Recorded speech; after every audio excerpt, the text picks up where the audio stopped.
Mestre Jesus, estamos aqui reunidos em torno do seu Evangelho para buscarmos reflexões, buscarmos pensamentos novos, novas ideias, mas para isso precisamos estar abertos a olhar para nós e percebermos aonde há situações e pensamentos que precisam ser modificados, ou pensamentos que precisam ser combatidos, ou pensamentos que precisam ser aperfeiçoados.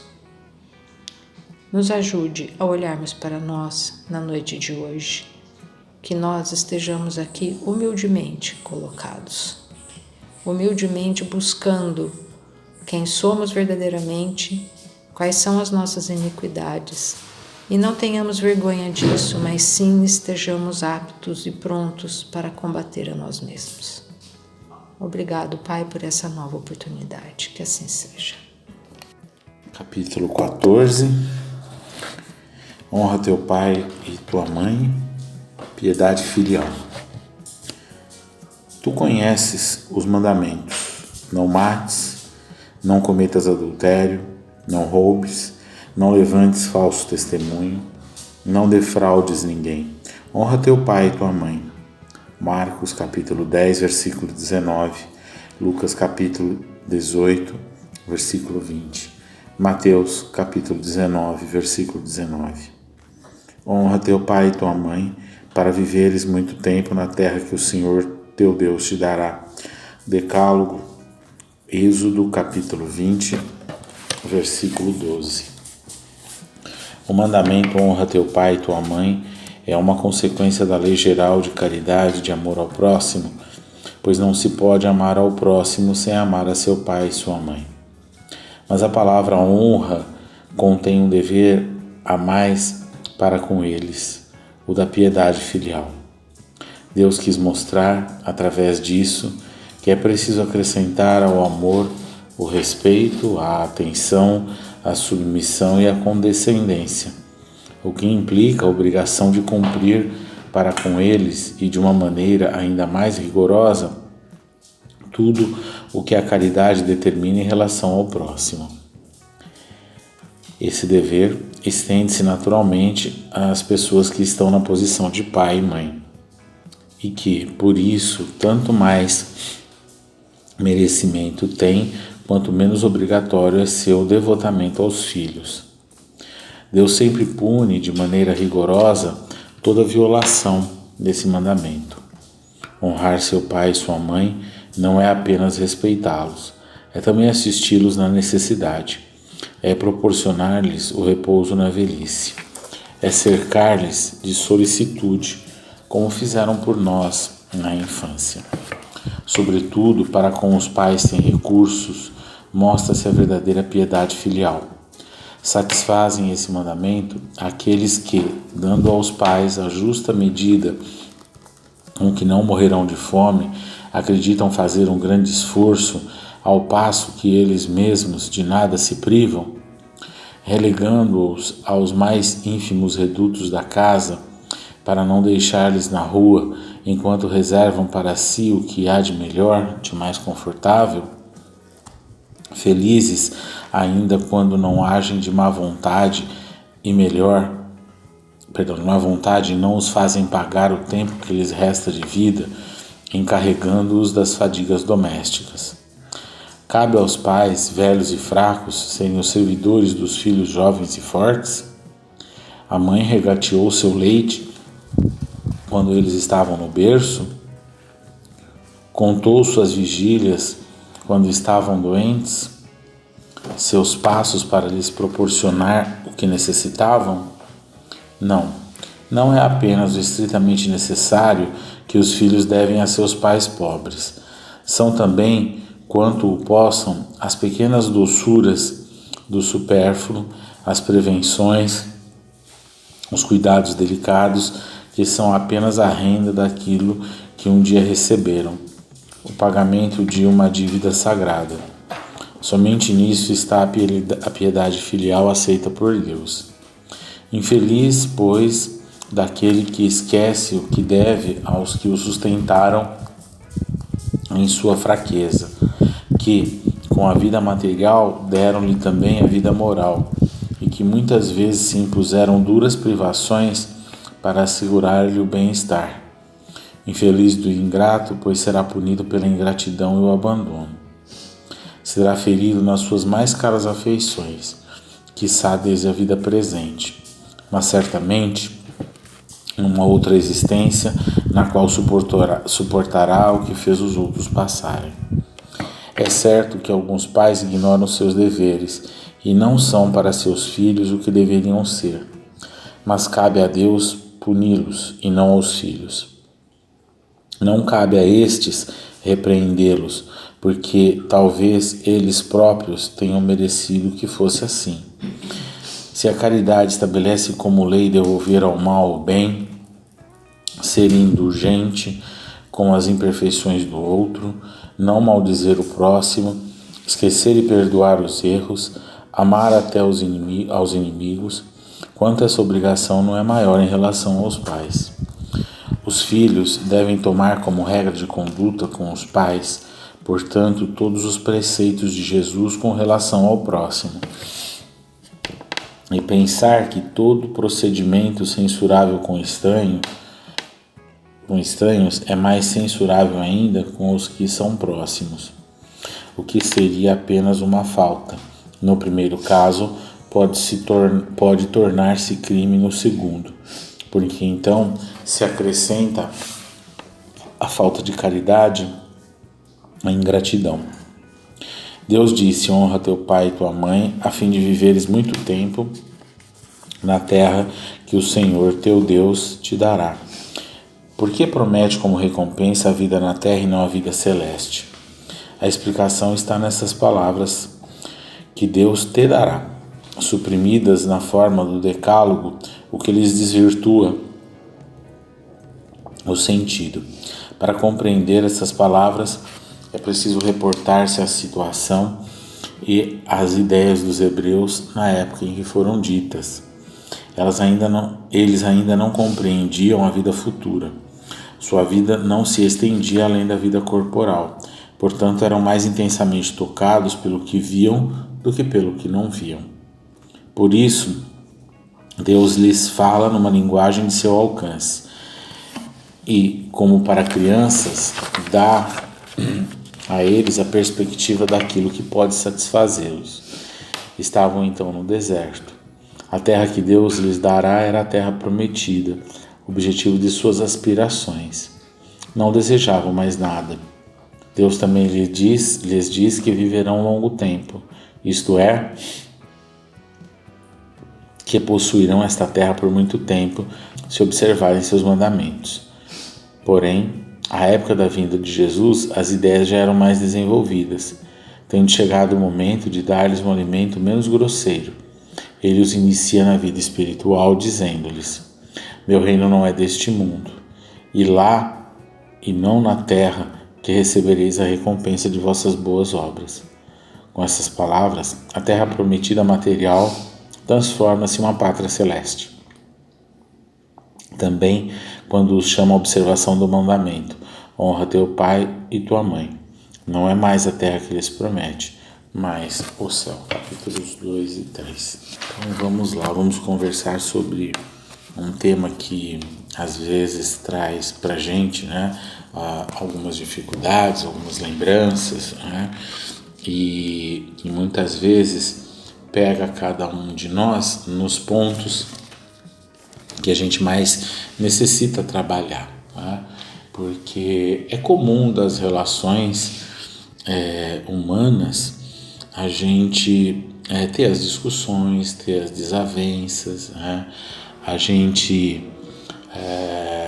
encontrar dificuldades no dia a dia. Tudo isso faz parte desse processo onde individualidades se encontram com personalidades distintas, com criaturas com características distintas, e que Deus permite que se encontrem e se juntem para que haja progresso. Esse é o objetivo divino para conosco, sempre progredir, sempre avançar. E às vezes a gente cerceia as nossas oportunidades com as nossas atitudes. Então o Evangelho traz um norte aonde a gente se deve um ao outro, tá? E aqui ele traz um ponto que eu acho que é mais profundo, porque quando ele fala dos nossos pais, né, nós muitas vezes, né, e na sua maioria das vezes, fomos tratados da melhor forma possível como eles poderiam nos tratar. E às vezes a gente deixa na nossa mente a ingratidão tomar conta sobre aspectos diferentes do que a ingratidão em si, puramente falando, né? Às vezes a gente perde um pouco a paciência quando eles estão com mais idade, né? Quando vão vivenciar, por exemplo, um período onde eles dependem mais de nós, né? A gente não vai, às vezes, para as relações com a consciência desperta, né? Eu fui agora há pouco, né? Minha mãe fez cirurgia de catarata e eu estou, né, cuidando dela no sentido dos remédios, dos colírios para pingar certo e tudo. E agora eu estou ensinando, fazendo com que ela mesmo faça, né, a pingação dos colírios. E às vezes, né, a gente que está do lado de fora desconsidera tantas coisas, né, num simples colírio a ser colocado, né? A gente olha às vezes para o outro, a gente quer que ele tenha a obrigação de acertar na primeira. E hoje, quando eu estava lá, eu entreguei o colírio para ela poder pingar e ela errou o primeiro, né? E aí eu procurei hoje agir diferente de como eu tenho agido, que a gente quer fazer as coisas como se fosse a gente fazendo no outro, né? E não respeitando a limitação que o outro às vezes está, né? Para quem acabou de fazer uma cirurgia nos olhos, pode ser que não esteja enxergando direito. E a gente quer que pingue o colírio certo na primeira tentativa. Eu estou desconsiderando a situação que o outro se encontra. E aqui no Evangelho dessa noite, ele está trazendo para nós essas nossas atitudes que desconsideram o estado que o outro se encontra. Então, às vezes, né, a gente, né, como ele colocou o exemplo, alguém que passa por uma determinada necessidade, né, um pai ou uma mãe, e para ele não ficar na rua, a gente acolhe na nossa casa, mas coloca lá no fundinho, né, para dar um apaziguamento na nossa consciência, né? A gente está fazendo alguma coisa, mas será que a gente está fazendo tudo aquilo que é possível? Será que a gente está olhando a verdadeira situação que o outro se encontra para a gente fazer dessa forma? Jesus trouxe para nós grandes ensinamentos e nortes para que a gente possa mensurar as nossas atitudes. A gente se indagar muitas vezes se aquilo que eu estou fazendo, se eu gostaria de receber da forma como eu estou realizando. É um parâmetro bom para a gente avaliar, né?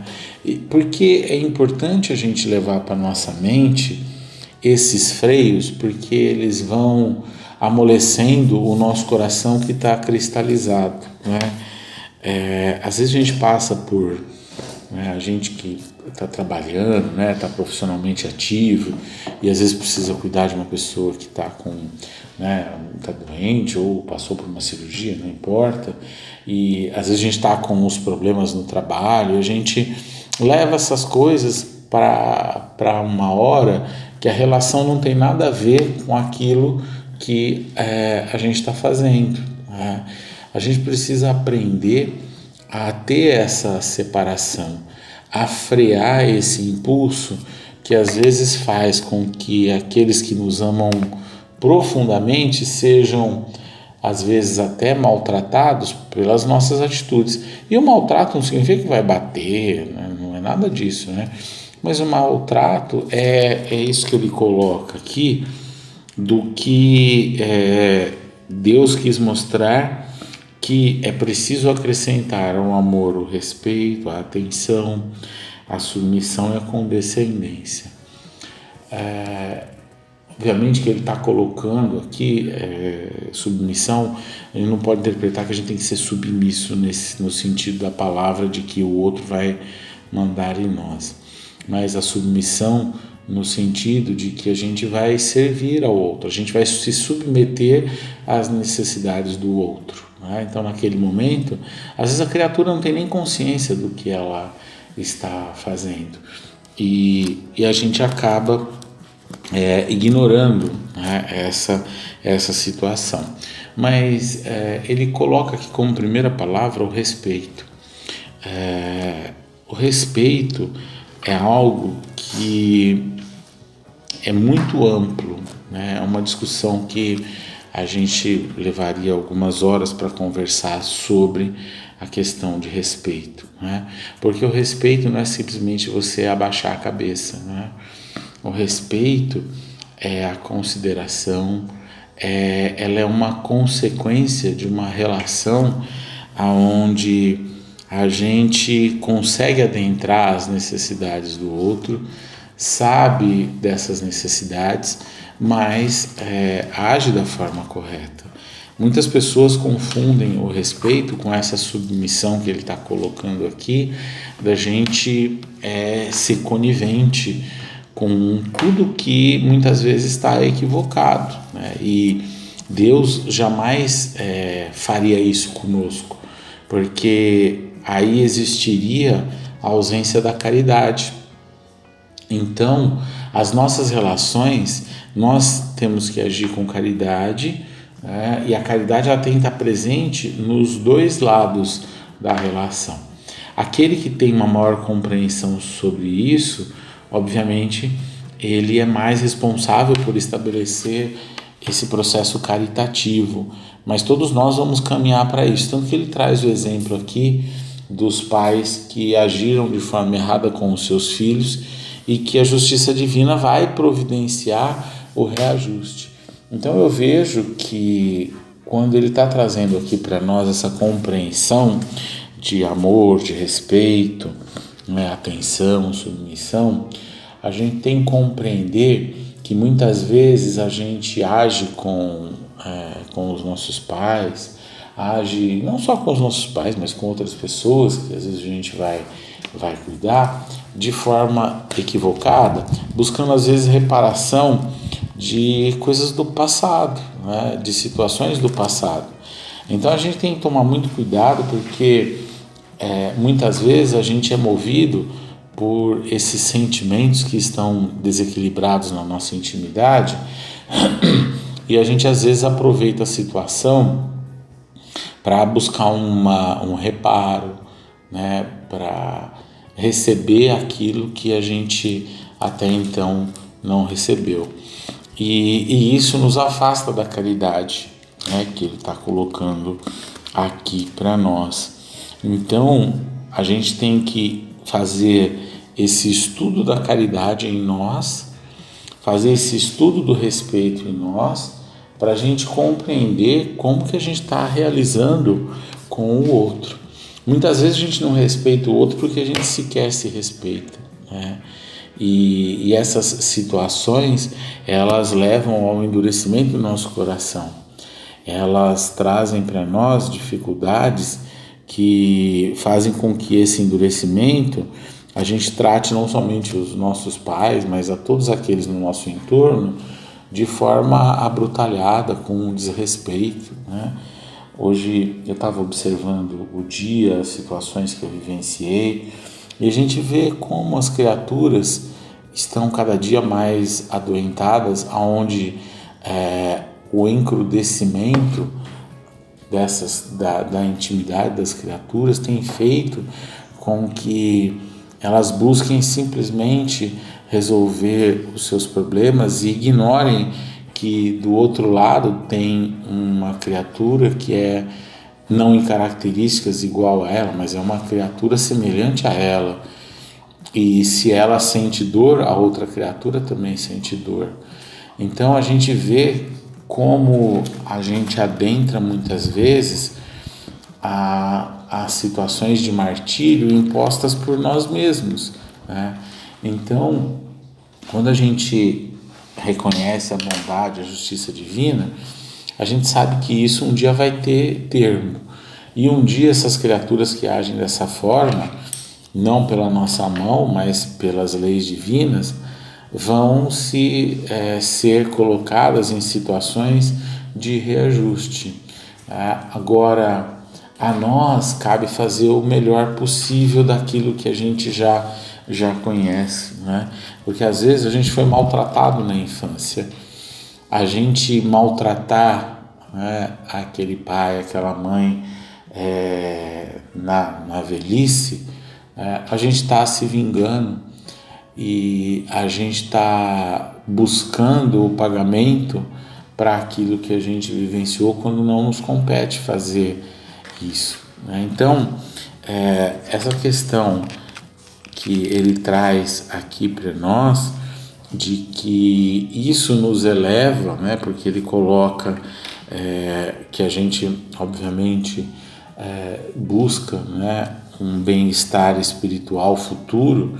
Ele está intimamente ligado em como a gente pratica ações uns com os outros, não importa quais sejam as nossas relações.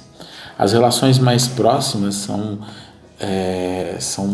grandes oportunidades que Deus está concedendo para nós para intensificar, né? Porque todas essas situações, elas não tem como a gente deixar, né, de existir, não tem como você deixar de ser mãe ou deixar de ter uma mãe, falando mais especificamente da mãe, isso não existe, né? Por mais que às vezes a gente tenha vivenciado situações extremamente duras, a gente vai permanecer nesse estado. E o quanto antes a gente apazigua o nosso coração, o quanto antes a gente vive mais feliz, num mundo onde a felicidade é algo que a gente sabe que não encontra, né, desta forma nas coisas do mundo.